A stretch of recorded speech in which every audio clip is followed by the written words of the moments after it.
కలెక్టర్లు మీ మీ జిల్లాలో ఉన్న మండలాలలో అక్కడ ఉండే స్థానిక శాసనసభ్యులను ప్రజాప్రతినిధులను పిలిచి మళ్ళీ ఒకే రోజు అన్ని మండలాల్లో కాకుండా విడతల వారిగా ఒక రోజు ఒక మండలం కానీ 2 మండలాలు కానీ అట్లా పెట్టించి ప్రతి నియోజకవర్గానికి ఒక ప్రత్యేక అధికారిని నియమించండి.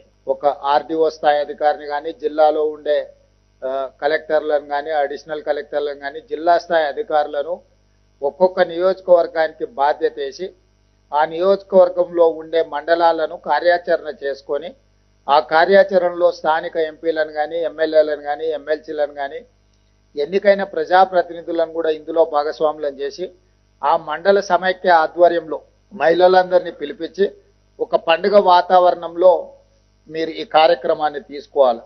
ఈ కార్యక్రమానికి ప్రధానంగా మీరు పెట్టుకోవాల్సిన పేరు మహిళల ఉన్నతి తెలంగాణ ప్రగతి. ఈ కార్యక్రమం మహిళల ఉన్నతి తెలంగాణ ప్రగతి, ఇందిరా మహిళా శక్తి చీరల పంపకం. ఈ కార్యక్రమం కింద పెట్టుకొని మీరందరూ కూడా ఈ కార్యక్రమాన్ని అన్ని మండల కేంద్రాలలో నిర్వహించాలి. తద్వారా ఈ సమాచారం అంతా కూడా పకడ్బందీగా ప్రజలకు చేరుతుంది.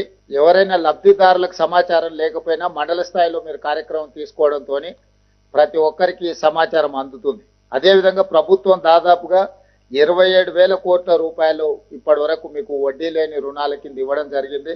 మీకు సంబంధించినంత వరకు ఆర్టీసీ బస్సుల్లో ఉచిత ప్రయాణమే కాదు, బస్సుల యజమానులను కూడా ఈ ప్రభుత్వం మిమ్మల్ని చేసింది. ఇంకా సంఘాలకు సంబంధించిన వాళ్ళు బస్సులు కొనుగోలు చేయాలని ఆలోచన ఉంటే చేస్తే ఆర్టీసీకి వాటిని తిరిగి మీరు ఎంగేజ్ చేయడానికి వాటికి ఆర్టీసీ నుంచి ఆదాయం వచ్చే విధంగా మీరు బస్సులు అక్కడ పెట్టుకోవచ్చు.